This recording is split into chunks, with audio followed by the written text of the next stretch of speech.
This is Get to Know the Royals, our series where we get to know further some of our Queens head coaches. Mike Foyles with Jeremy Price, entering his fourth season as head coach of the Queens men's volleyball team. Thank you so much for coming on today, Jeremy. Oh, my pleasure, Mike. Well, your previous 5 seasons before Queens, you're head coach at Grand Canyon, and before that, you won a couple of Division III national titles at Juniata College. Did your undergrad at Maryland.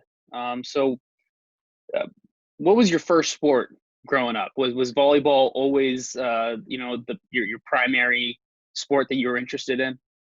Well, like most boys in this country, volleyball was not my primary sport. My first sport that I fell in love with and still love really passionately to this day is baseball, and it's pretty much always been my favorite sport. So I played baseball, basketball, soccer. I really enjoyed tennis growing up. So it was one of those, in the 1980s, nobody specialized in sports year round. So it was, you played soccer in the fall, you played basketball in the winter, you played baseball in the spring and summer, you played tennis, you ride bikes with friends. It was, just kind of a constant state of activity. And I didn't start playing volleyball till 10th grade, which is not uncommon, again, in our country.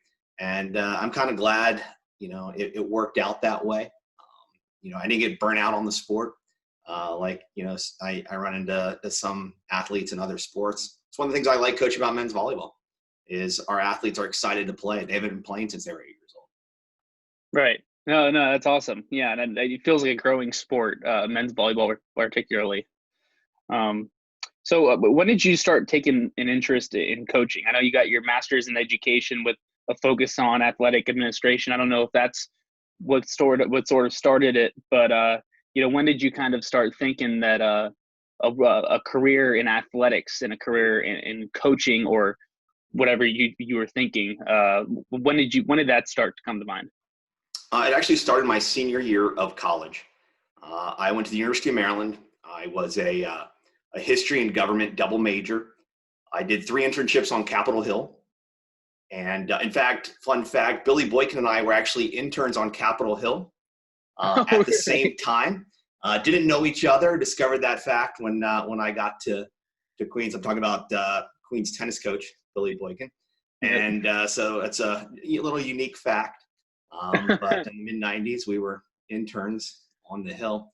I was all set to go to law school. I was playing on the University of Maryland men's club volleyball team. We were a pretty successful team, played at a very high level. But my plan was to go to law school. In fact, in the fall of 1997, in the fall of my senior year, I'd gotten all the LSAT review books. Back in the day, we didn't have, online review programs. So I went to a Borders, again, for, younger folks like you, Mike, that is a bookstore that at one point existed. And I got the review books, was actually starting to work on the LSAT prep. And my high school, which is about 25 minutes from the University of Maryland, asked me to be an assistant coach for the fall. And since men's volleyball was in the winter and spring, it wasn't an issue. And then that coach actually had to, the girls volleyball coach of the high school, she had to step away in August, and they're looking for a coach. And so they had just hired me as the assistant coach 2 weeks before. And they came to me and said, would you be interested in coaching? Well, the preseason starts in mid-August. My birthday's September 1st. I don't turn 21 until September 1st. I was not old enough to coach and actually be in the gym, by myself with the high school students. So the wrestling coach, who was somebody that I admired, because this was a high school I had graduated from, barely 3 years before, and I had known through Fellowship of Christian Athletes, and it was a guy that I admired. He actually had to be in the gym with me for the first 2 weeks until I turned 21, and so I coached at Bowie High School, and had an incredible experience. We knew we had a good team going into that 1997 season. We ended up going undefeated and lost to another undefeated team in the state final. And so November of 1997, I'm first semester senior year. It was at that point I really was like, this is actually what I want to do. I don't want to go to law school. I don't want to work on Capitol Hill. And so I'm just going to change the whole direction of my life. And I think my parents are probably going, well, I'm not, that was fun. I think they may have been a little bit concerned. But I think I've been far happier, taking the course that I think was providentially laid out for me versus, actually what you see what's going on in Washington right now. I'm pretty happy to be a volleyball coach. Yeah, no, that's I ask this question a lot, and that's as amazing as any answer I've received on this series. We get on the Queen Sports Network, we get a lot of compliments about your color commentary for the women's volleyball games. So many parents go up and say that Jeremy guy is unreal and he's awesome. And I'm like, oh, he's head coach of the men's team. I know you had broadcast experience, and clearly anybody who wanted to be a lawyer knows how to speak. So where did the broadcast experience come from? Frankly, a lot of time, I spent most of my youth either playing sports or watching sports on TV. And I had the great memories of spending, all day Saturday watching college football with my dad and watching baseball, every night in the summer. And I probably watched too much TV as a kid looking back. But I just paid attention to the broadcast, to the broadcasters, to the announcers. I used to fall asleep listening to the radio.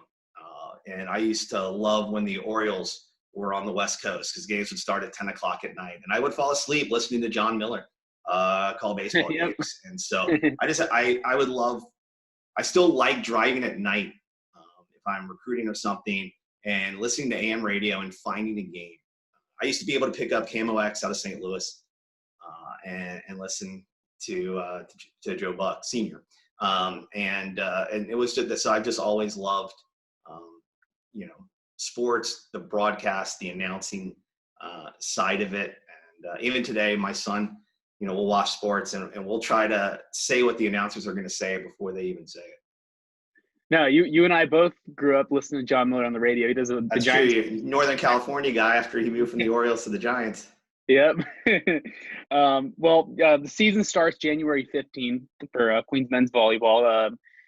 Maya Forbes, who's a student athlete at Queens, she did the Inside the Lions Den interview with Cody Nix, and that was the most fun interview of that series. He had so much confidence in how your team has handled its current predicament and all the excitement going into the season.